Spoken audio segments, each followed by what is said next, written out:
你身边有没有这种人？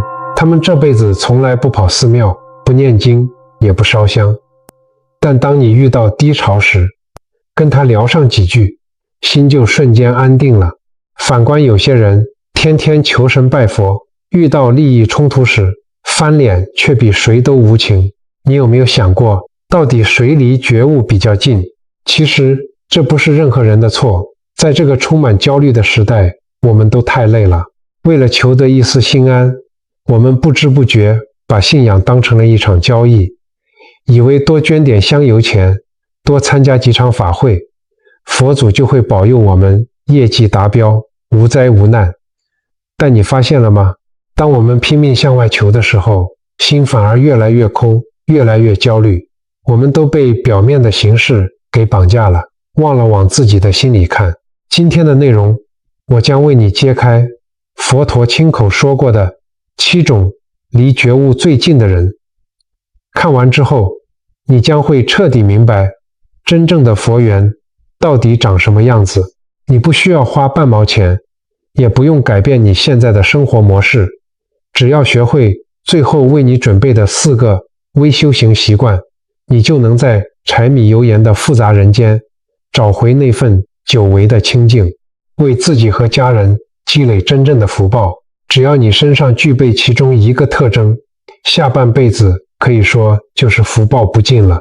如果拥有3个，那更不得了，你几乎可以说已经是深受佛菩萨眷顾的人了。在我把这7种人完整的说出来之前，我想先带你走进一个故事。这是一个发生在很久很久以前，关于一个年轻僧人的故事。这个故事里藏着今天所有的答案。那是一个战乱刚刚平息的年代，在一座深山里的小寺庙，住着一老一少2个僧人。老的叫觉远禅师，已经过了70岁，眉毛白得像雪一样。年轻的叫慧明，23岁。他在这座寺庙里待了整整10年，从来没有下过山。那天清晨，觉远禅师把慧明叫到跟前，从袖子里取出一枚玉牌。玉牌不大，就巴掌心那么大，上面刻着2个字佛缘。慧明双手接过来，疑惑地问：师父，这是什么？觉远禅师看着他，语气很平静地说：你在这山里待了10年，读了10年的经，也背了10年的戒，但是有一件事，经书教不了你，戒律也规定不了。老禅师停顿了一下，指着山下的方向：我要你下山去，走遍这世间，去找到一个人，找到真正值得托付这块玉牌的人。慧明问：什么样的人才算是值得？你去了，自然就知道了。觉远禅师转过身去，背对着他，声音悠远地传来：你要找的答案不在经书里，在路上，去吧。第2天破晓，慧明背着简单的行囊，怀里揣着那枚玉牌，走下了山。这是他第一次下山，看见市集的喧嚣，路边追逐的孩子，卖豆腐的老人，一切都是那么生动鲜活。但他知道自己不是来看热闹的。他心里一直挂念着那个问题：到底什么样的人才算有真正的佛缘？他走了3天，来到一个村庄。那时候刚好是收割的季节，金黄色的稻草堆在田埂两侧。慧明看见一个满脸皱纹的老农夫正弯着腰，在2片田的交界处用锄头把原本就已经很清楚的田界又重新描了一遍，而且老农夫非常细心地把越过界限的泥土一小块一小块地拨回邻居的田里。慧明觉得很奇怪，走过去问：老伯，您这是在做什么呀？老农抬起头，笑着说：我在把多占的土还回去。多占了多少？慧明低头一看，真的只是一小撮土，宽度还不到2根手指头。他忍不住说：这么一点点，隔壁人家也不会计较的吧？老农摇摇头，脸色变得严肃起来：小师傅，这不是别人计较不计较的问题，这一点点不是我家的，就是不能要。老农看着远方，叹了口气说：“我活了大半辈子，见过多少人因为一点点的贪心，最后落得家破人亡。不是老天爷要惩罚他们，是他们自己种下的因，迟早要结出那个果来。我不怕别人怪我，我怕的是我自己种下的那颗坏种子，将来不知道会长成什么可怕的样子。”听到这里，请你想一想，我们现在的社会，我们现在的人，是不是刚好相反？去市场买菜，总想多拿人家一根葱；在公司里，顺手拿几支公家的笔回家；甚至兄弟姐妹为了分家产，在法庭上对簿公堂，算计到小数点后2位。我们总觉得占了便宜就是聪明，吃亏就是傻。但真正的智慧是什么？佛教里有一句话叫菩萨为因，众生为果。我们普通人总是等到生病了、破产了、人际关系破裂了，才在那里后悔害怕。而真正有智慧的人，害怕的是那个因的起点。他们害怕自己在那个没有人看见的瞬间做了一个错误的选择。这个老农夫可能一辈子没读过《地藏经》里说的假使百千劫，所作业不亡，但他用一生的行为活出了这句话的意思。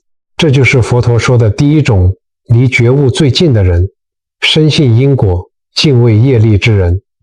他们知道这个宇宙有他自己的公正，无声无息，但分毫不差。这样的人内心无比踏实。慧明告别了老农夫，心里有什么东西被触动了，他继续往前走，来到了第2个地方。这是一座小镇，镇子里有一个无人照管的土地庙，院子里坐着一个双眼失明的老妇人，她的面前放着一个破旧的木鱼，手里轻轻地敲着，嘴里反复念着一句佛号。慧明走过去问：“老人家，您是什么时候开始念佛的？”老妇人停下手，摸索着说：“我不认识字，也从来没读过经。是很多年前，有一个过路的和尚在这里坐了一夜，走之前念了一段经文，我在旁边听，其实一个字也听不懂。他皱起眉头，像是在寻找一个最准确的词。然后他说：我虽然听不懂，但就是觉得那是家的声音。家的声音。慧明问：对，就像是你离开很久很久了，在外面流浪吃苦，然后忽然有一天听到有人喊你的名字，那种终于回家了的感觉。老妇人说着说着，眼眶里流出了眼泪。我当时就哭了。和尚问我怎么了，我说我不知道，我就是觉得这辈子终于找到了什么。听到这句话，慧明怀里的那枚玉牌忽然变得滚烫。他没有说话，只是朝着老妇人深深地鞠了一躬，然后继续上路。各位朋友，你有没有过类似的经验？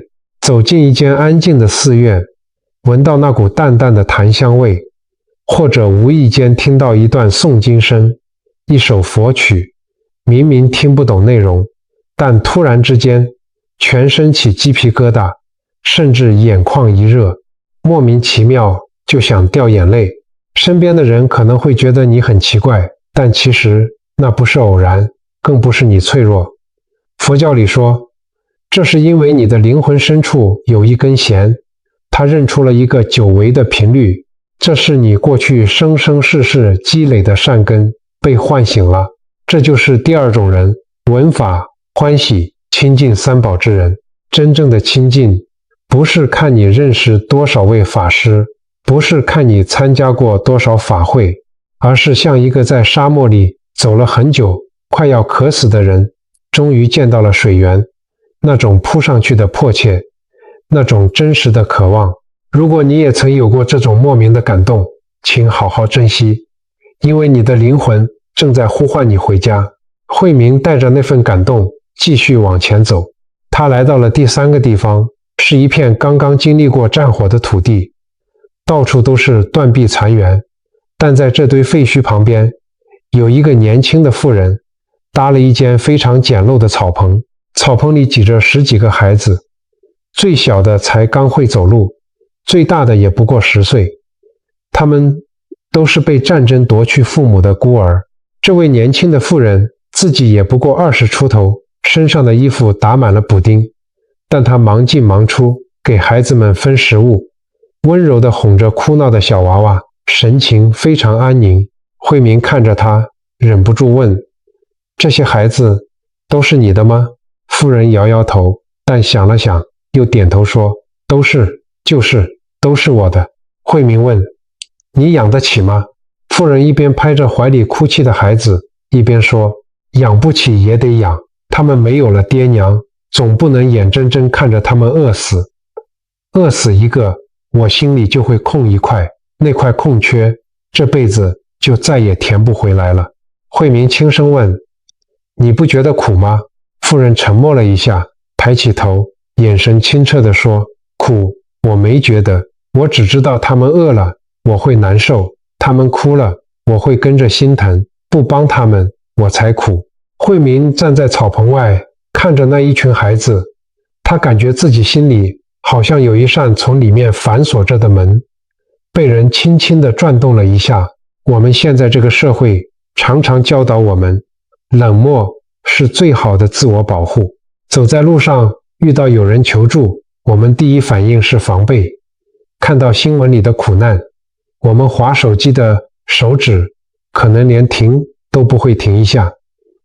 我们总觉得顾好自己就很不容易了，哪有余力去管别人？但佛教里有一句非常重要的话：慈悲是佛心，布施是佛行。这位年轻的妇人，她可能从来不知道自己在修行，但她那句不帮他们，我才苦，就是最真实的慈悲。慈悲不是你高高在上的一种道德姿态，不是为了做善事而做善事。慈悲是一种对他人之苦真正感同身受的能力。你看见一个人在受苦，你的心里会跟着痛，那个痛就是慈悲的种子。佛教把孝顺父母列为所有善行的第一位，因为父母是我们的现世佛。一个连对父母都不知道感恩的人，他的慈悲往往是假的。但如果你的心肠很软，看到小动物受伤会难过，看到别人受委屈会替他抱不平，甚至你只是默默地把路边的碎玻璃踢开，怕别人踩到。这就是第三种人，慈悲、善良、孝亲爱人之人。这样的人，哪怕他完全不信佛，他的心已经和佛心紧紧贴在一起了。慧明继续走，路越走越长。他遇见的第4个人是一个书生。这个书生住在城郊一间非常窄小的书房里，4面墙全都是书，但屋子里除了书，几乎什么家具都没有。慧明在茶馆里听人说过他的故事。这个书生年轻时才华横溢，本来考取功名是10拿9稳的事，但他却拒绝了。他说他不想用这辈子去换一顶官帽。慧明特地去拜访他，问他为什么要这么做。书生放下手里的书，看了慧明很久，问了一个问题：你去过市集吗？慧明点点头。书生说：你在市集上有没有发现，那些走得最急最忙碌的人，反而是最不知道自己到底要买什么的人？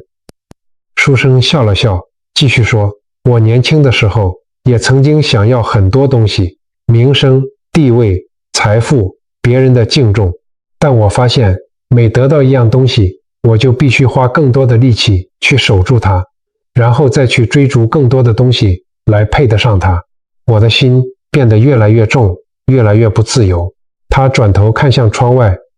后来有一天，我坐在这里，什么都不做，只是看着窗外的一棵树。我看了很久，忽然发现那棵树比我快乐得多。它不争什么，也不要什么，它就在那里，就是它该在的地方。慧明听完，在心里沉默地坐了很久。这段话是不是像极了现在的我们？我们以为买了名牌包会更快乐，结果下雨天还得把包包抱在怀里，怕淋湿。我们以为换了大房子会更自由，结果背了30年的房贷，连生病都不敢请假。我们每天在市集里盲目奔跑，却忘了自己最初到底想买什么。六祖坛经里，六祖慧能大师有一句名言：本来无一物，何处惹尘埃。欲望永远不会因为被满足而消失，它只会滋生出新的欲望，无休无止。这就是第4种人，心性清净，少欲知足之人。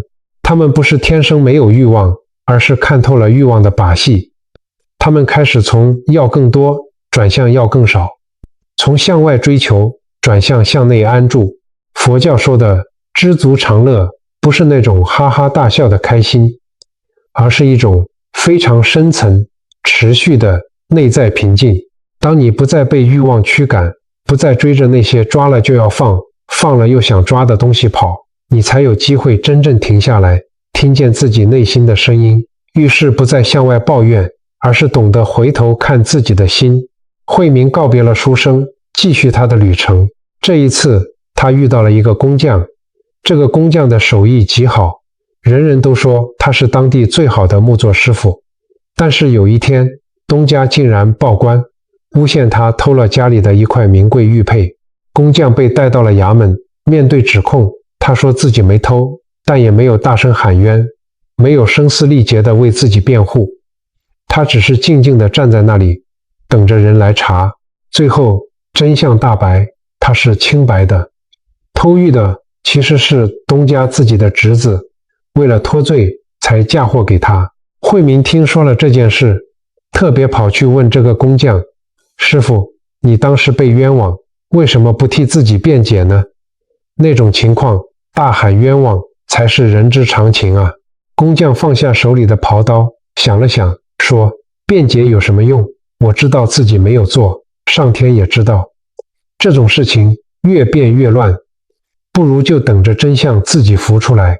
他停顿了一下，又说：更何况我如果当时大吵大闹，那东家的脸面就完全挂不住了。后来真相大白，他亲自来向我道歉，我能看见他眼里的悔意，那比什么都好。人心上的亏欠才是最重的东西。慧明听完，低着头走了很久很久，才重新抬起头来。各位朋友，在我们现在的生活里，有一种非常消耗人的东西，叫做自证陷阱。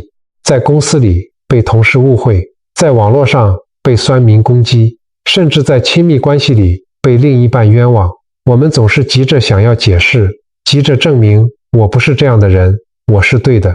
只要别人一句否定，我们心里的火就立刻烧起来，恨不得把心掏出来给人家看，但结果往往是越描越黑，把自己搞得精疲力尽。佛教有6波罗蜜，其中一项叫做忍辱。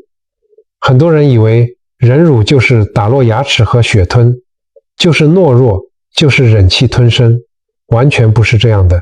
金刚经里讲过一个故事，佛陀在过去世被歌利王割截身体，但他心里却没有升起一丝一毫的怨恨，不是因为他麻木，而是因为他的内心已经超越了我被伤害的这个执着。这个工匠身上就有了这种境界的影子，他不慌乱，不激愤，他等待。这背后是一种对因果的绝对信任，也是一种放下了面子与自我的强大定力。这就是第5种人，谦卑柔和、忍辱包容之人。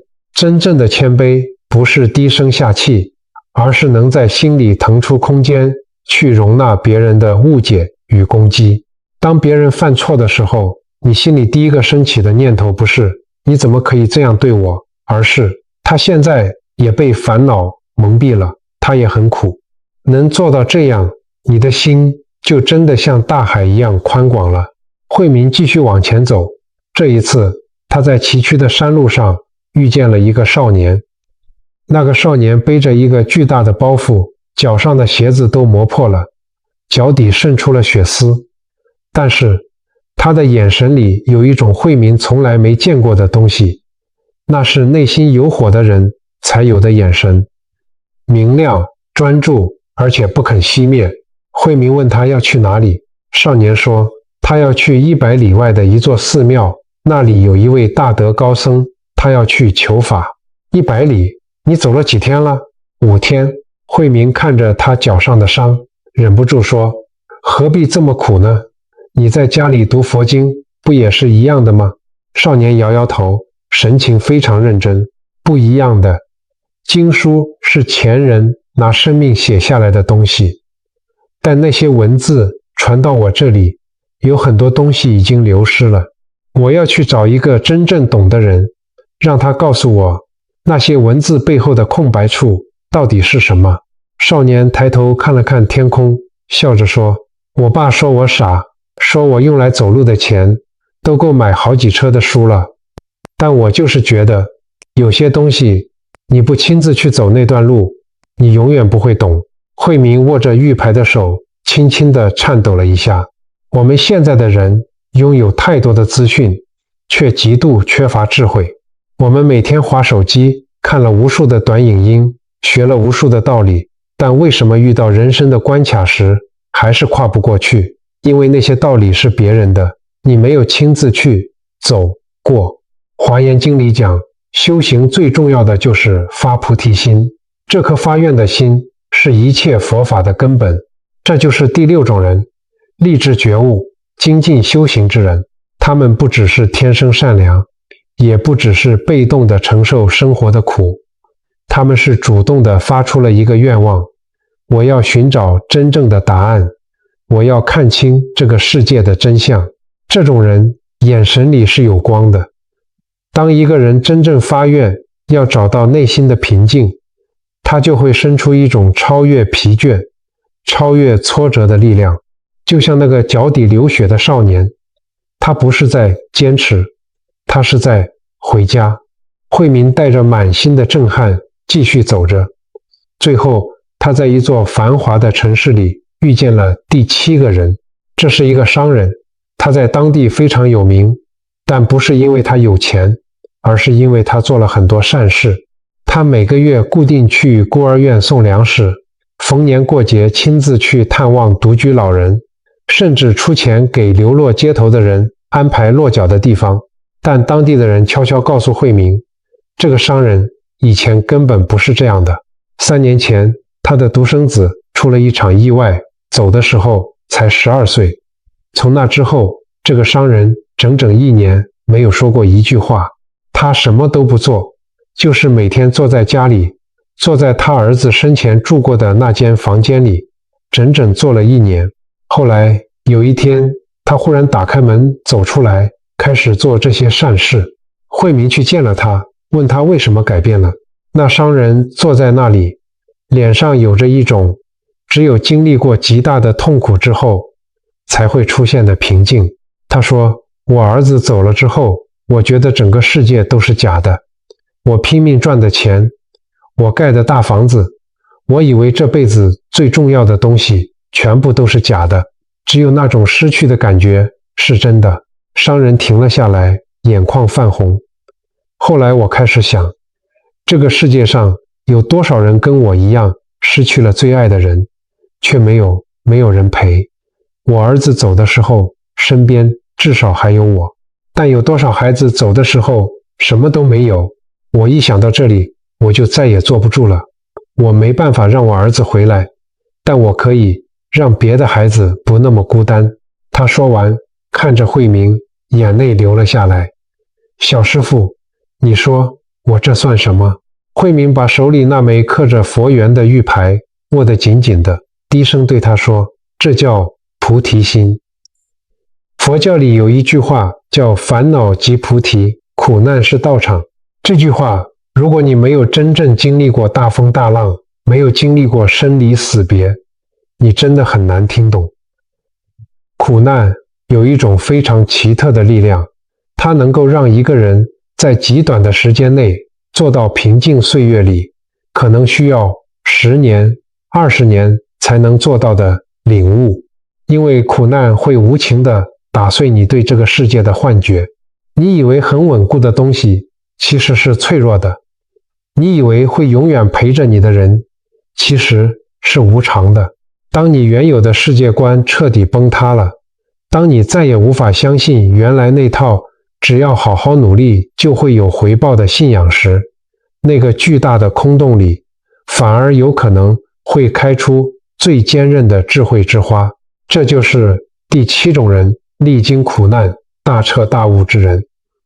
苦难不是证明你佛缘深的先决条件，但是如果在历经了撕心裂肺的苦难之后，你还能转化，还能放下，还能把那份巨大的痛苦变成对其他人的慈悲，这样的人，他的内心已经经过了一场地狱之火的淬炼，他的智慧是从最真实的血泪里长出来的，坚硬透明，再也不会被轻易动摇。慧明在外面整整走了1年，他看过太多东西，也想过太多东西。当他终于决定要回山上的时候，那枚玉牌他始终没有交出去，因为他找到了7个人，每一个人都值得，但他不知道到底该给谁。当他终于回到山上的时候，却发现寺庙里安静的有些不对劲。一个小沙弥红着眼睛出来接他，低着头说：“师父，觉远老禅师上个月已经圆寂了。”慧明整个人僵在那里，一动也不动。他出去了1年，以为回来的时候，师父还会坐在蒲团上听他讲述这一路上的故事，但他回来晚了。他走进师父的禅房，房间里一切都没有变，只是少了一个人。桌上放着2样东西，一封信和一面铜镜。慧明打开信，信很短，只有3行字：你在路上找到了7个人，但你回来之前，先去照一照那面镜子。慧明拿起那面铜镜，对着自己的脸看。他看到了什么？他看到了一个在人间走了1年的年轻僧人。那个僧人在田埂上看见老农时，心里升起了对因果的敬畏；在听见盲眼老妇说话时，眼眶发热，险些落泪；在草棚外看着那些孤儿，心里涌出一种说不清楚的柔软。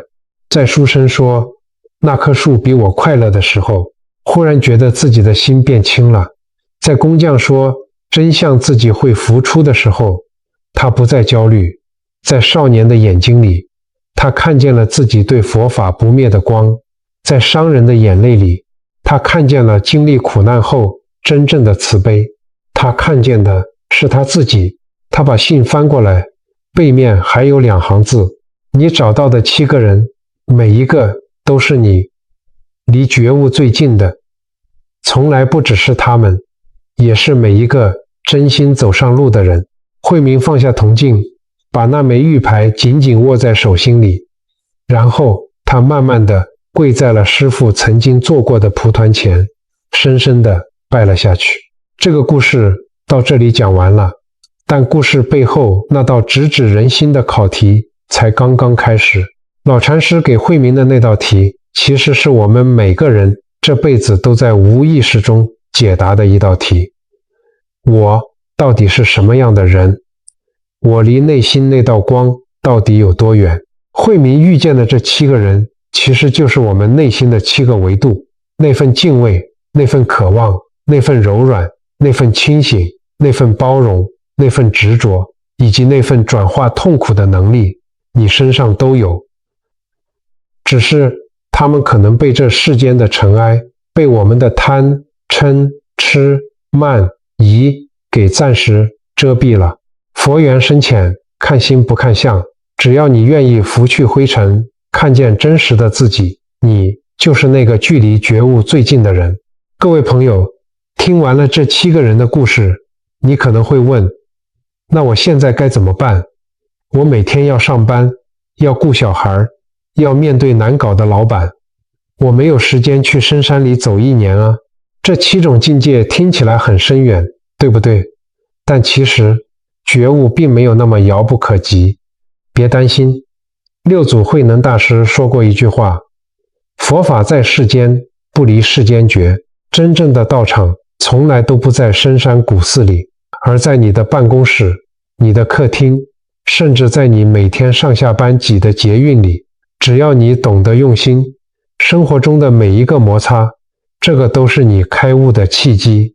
为了让大家今天看完这支影片，立刻就能开始改变自己的磁场，我帮大家整理了4个日常的微修行清单，他们不需要花你1毛钱，也不需要你每天打坐2小时，步骤非常简单，但只要你跟着做，你会发现你离那道内在的光会越来越近。第一个微修行，睡前3分钟的关心与清零。我们现代人睡前最后一件事情通常是什么？是滑手机，看别人的动态，看着看着，心里就生出了比较，生出了焦虑，然后带着这些垃圾去睡觉。从今天开始，试着把睡前最后的3分钟留给自己，把手机放下，闭上眼睛，像看电影一样，把今天发生过的事情快转一遍，问问自己3个问题：今天我对别人生气了吗？今天我有没有说了不该说的话？今天我有没有起了贪心？不要去批判自己，也不要去后悔，你只要看见就好了。看见自己的起心动念，这就叫关心。然后在心里默默对自己说一句：今天的一切恩怨到此为止，我原谅别人，也原谅我自己。把心清空了，你才能装进新的福报。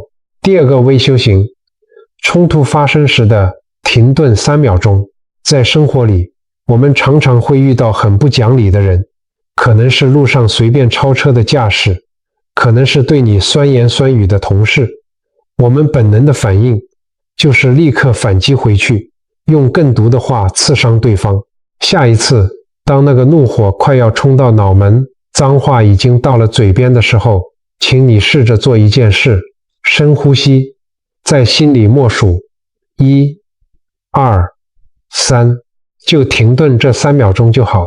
在这3秒钟里，你想想那个老农夫讲的话：我不怕别人怪我，我怕的是自己种下一颗坏种子。你骂回去，你心里真的会痛快吗？不会的，你只会让自己沾染上对方的负能量，造下了口业。这停顿的3秒钟，就是佛教里最了不起的忍辱。你忍下来的不是委屈，而是你主动切断了一段恶缘。第3个微修行，每天忍住一句刻薄的话。